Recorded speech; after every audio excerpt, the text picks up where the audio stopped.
joined with my colleague Jim Moran, and I had a refreshing sleep after being in the Congress until well after midnight, voting for the 46th time to try to whack away at or defund Obamacare.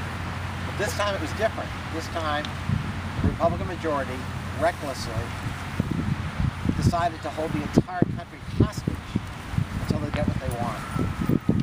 They want a fourth bite at the apple.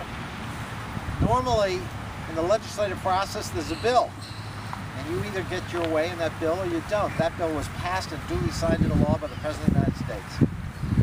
They challenged it in court, as is their right. And the Supreme Court of the United States found that bill to be constitutional. And then there's a third and final remedy, and that's at the ballot box. And last November, we had a comprehensive verdict from the American people. The President of the United States was re-elected overwhelmingly with a margin of 5 million votes. He carried the Commonwealth of Virginia. Virginians do not want to see, neither do Americans, this country held hostage because one group of people didn't get their way. And that's what's going on in the United States Congress and the House of Representatives.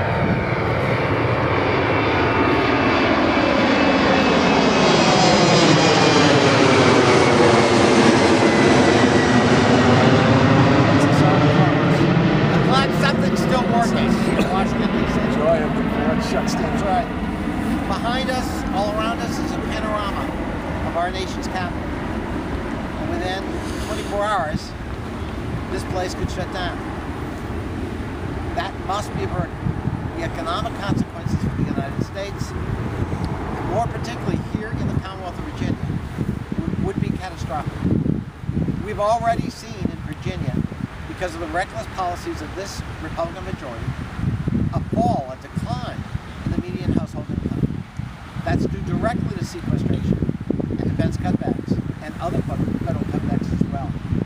We have a clear choice in this election on November 5th. We have somebody who works well with everybody, somebody who listens, someone who's willing to reach across the aisle and work with anybody willing to work. And that's Terry McAuliffe. On the other hand, we have somebody who is a member of the same club that thinks shutting down the government or defaulting on the sovereign credit of the United States is a tactic, and the consequences be damned. Somebody who has put ideology ahead of the economy consistently as the Attorney General of this Commonwealth. Someone who has spent his time trying to ferret out researchers because he doesn't like the product. Somebody who would turn this Commonwealth back. Somebody who would hand it over to a small band of ideologues and cost the Commonwealth dearly in terms of going forward and future investment and jobs. And that's Ken Cuccinelli. For me, and for so many Virginians, the choice is clear, simple, and relatively easy. I'm proud to stand here today with, I believe, the next governor of the Commonwealth who will take us forward, Terry McAuliffe. And I am proud to lend my voice in opposition to the hard right ideologue and to the most extreme ticket the Republicans have ever nominated in the history of Virginia.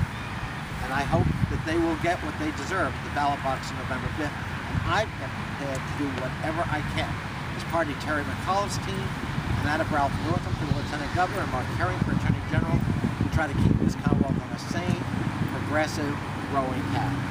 With that, I'm proud to introduce my colleague who was there to the bitter end last night managing a bill that will protect our military.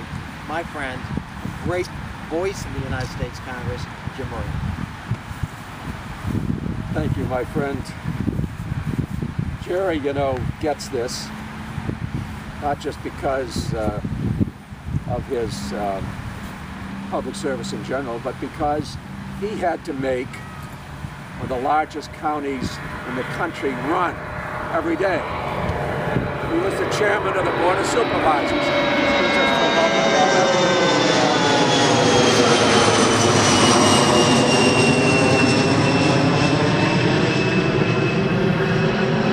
that's what people like Gerry and the person I'm going to introduce are about, making it run. Even if I didn't know and like Terry McAuliffe so much, I wasn't so excited about his vision for the Commonwealth over the next 4 years, I'd still be supporting Terry McAuliffe over Ken Cuccinelli, simply because Terry wants to move things forward. He's willing to compromise. He's a pragmatist. He's willing to do what executive leadership has to do. Get it moving. Keep it functioning. Now, he's running against somebody who epitomizes what's wrong with Washington. If you like Ted Cruz, you're going to love Ken Cuccinelli. Ken Cuccinelli, in fact, has asked Ted Cruz to come in and campaign for him next week.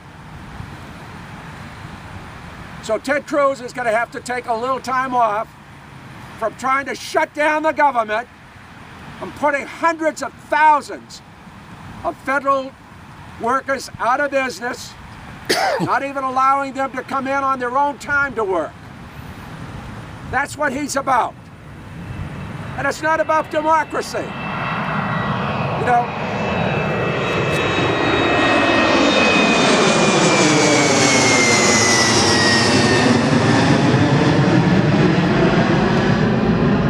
as Cruz and the majority of people in the House and Senate understand, we have a law here. Loads of debate. Actually, we've been debating this issue for about 50 years. It passes the House, it passes the Senate, it passes the conference. In fact, we had a national referendum on the Affordable Care Act, and it got 5 million more votes than the politics of Cruz and Cuccinelli. Now, Gerry repeated the history of the Affordable Care Act, but one of the things, I think just because he's such a nice guy, that he didn't particularly specify when he talked about challenging the Affordable Care Act all the way to the Supreme Court, is that Ken Cuccinelli led that challenge. He's the one that wouldn't implement it. And now when we get to Virginia, Cuccinelli won't use it to enable 400,000 Virginians to be able to get health insurance by expanding the Medicaid program at 100% federal financing. Terry McAuliffe will. Terry McAuliffe knows it's the law of the land. Terry McAuliffe understands what it means in the lives of families and communities to have decent health care. And he knows it's going to save money. And in fact, it's going to bring in billions of dollars from the federal government into the state that he's going to invest in early childhood development and better education. That's what we need in a chief executive for the Commonwealth of Virginia. We don't need Ted Cruz and his colleagues and ideological comrades in arms, if you will. We don't need Cruz and Cuccinelli steering this state into the far right corners of American policy. Most Americans want to move forward. They want to do what's right for their neighbors.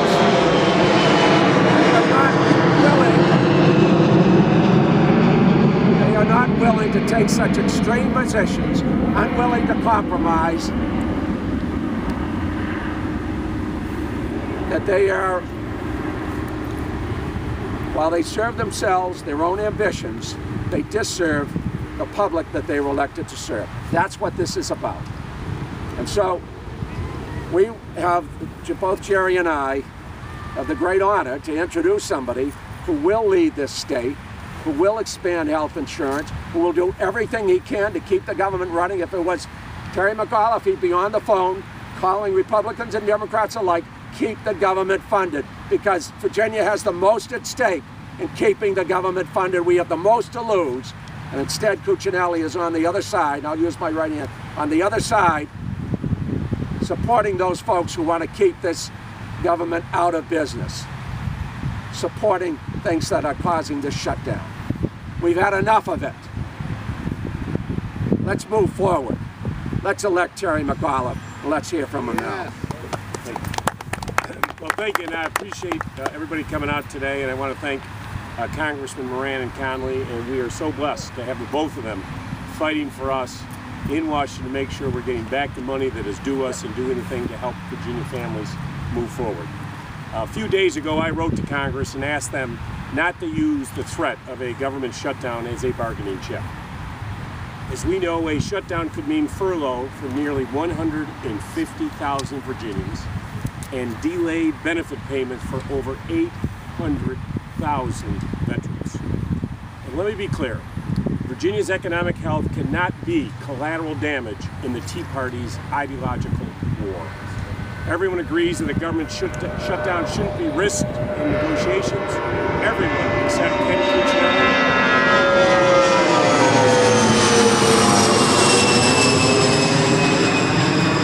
Everyone agrees that a government shutdown shouldn't be risked in negotiations. Everyone except Ken Cuccinelli and the Tea Party.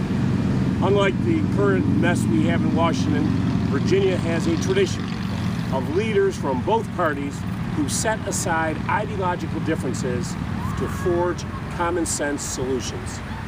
I am proud to have leaders like Senator Mark Warner, Senator Tim Kaine, and former legislators like John Chichester and Vince Callahan endorse my campaign because they know that I am the only candidate in this race who will follow that example of working together and putting Virginia ahead of politics. The threat of a government shutdown puts Virginia's economy at risk, and unfortunately, Ken Cuccinelli is remaining silent. Ken Cuccinelli needs to explain why he won't speak out.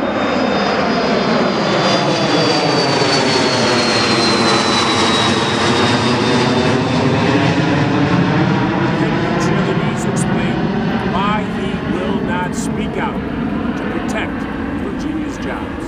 Thank you, and we'll be glad to take some questions.